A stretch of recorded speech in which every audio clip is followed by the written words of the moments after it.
I will admit, I'm a monster Anthony Barr fan. I love double nickel. I love El Capitan on that defense. I love the pride of UCLA, the Westwood Wonder, coming in number 9 overall pick, 2014 NFL draft. Oh, why do we need another defensive end? You got Everson and B-Rob. Oh, he's going to play strong side linebacker. What? Shoot. So I love him. I believe in him.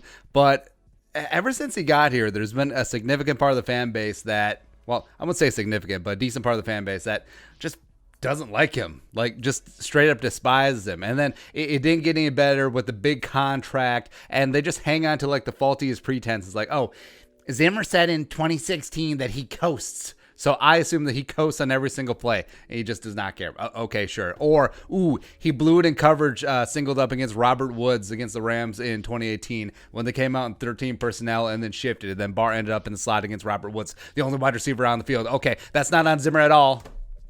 Yeah. But other than that, I have zero opinion about it. Yeah. But for whatever reason, like, some Vikings fans just don't like Anthony Barr. And that's why when Barr was signing with the Jets last offseason, if you remember that, I mean, it really was revealing. Or fans that hated Anthony Barr, even like the ones that just kept their hate hidden, I mean, they were exposed, man. Like it's sort of like when the mad Roman Emperor Caligula, like, he faked his death several times to just smoke out the real dissenters amongst his court. Yeah, so that's what happened with Anthony Barr. Chasing the money. Boo. We don't need you. And then he's like, oh, I'm back. And then everyone's like, oh, I always loved Anthony Barr. Yeah, that thing. So Anthony Barr coming back in that 5-year, $67.5 million deal with $33 million guaranteed. Came back to that and then had one of the worst seasons of his career. Like, I got to be honest. Like, it's concerning, and it just was not great. Overall, 56.3 PFF grade, which was 83rd in the NFL for linebackers, 52 grade in coverage, missed 9 tackles, had a career high 64 catches allowed, career high 586 yards receiving allowed, including 405 yards after the catch, 105 quarterback rating when thrown at, as well as tied for a career high with 4 penalties. But other than that, he was really, really good. And also, he saved his worst performances for the biggest games. He full-on Kirk Cousins it.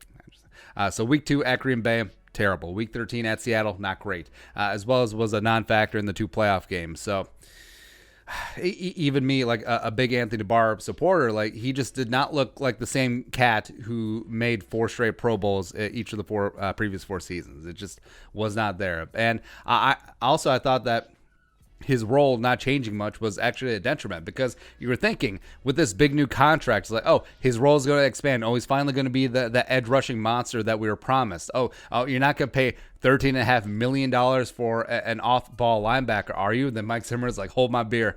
Or sorry, hold my glass of Merlot. I got this. And Anthony Barr just played the same role. And it's like, he struggled in it. I just honestly do not understand what's going on. Like, I think it might be a case where Zimmer could potentially be outsmarting himself and not using all the talent that is Anthony Barr. Where Barr is a guy who, when he went to UCLA, he was a running back. Like, he was a running back back in the day. And then final 2 years in Westwood, converted to defensive end / linebacker, had 41.5 tackles for loss, 23.5 sacks in his final 26 games there for UCLA.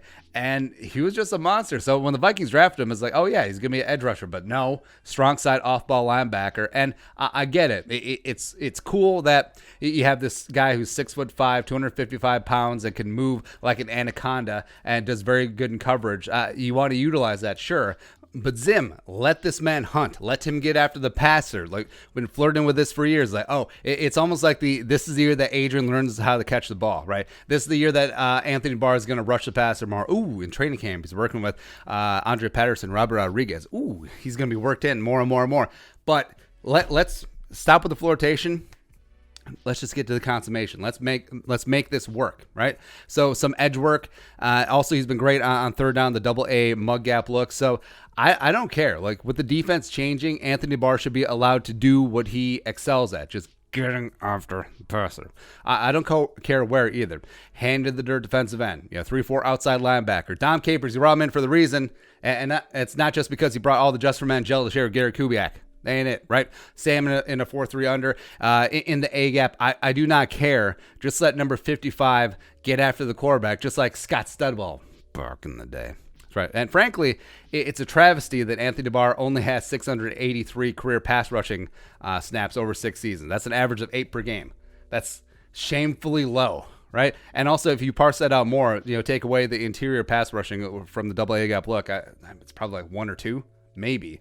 And frankly, I think taking some stuff off of Anthony Barr's plate, it would help him. Or I think he got exposed last year because he was being asked to do too much by Zimmer in the scheme. And he sort of seemed out of sort at times last year. Let Eric Kendrick take over the green dot. Kendrick should be a captain this year, by the way, too.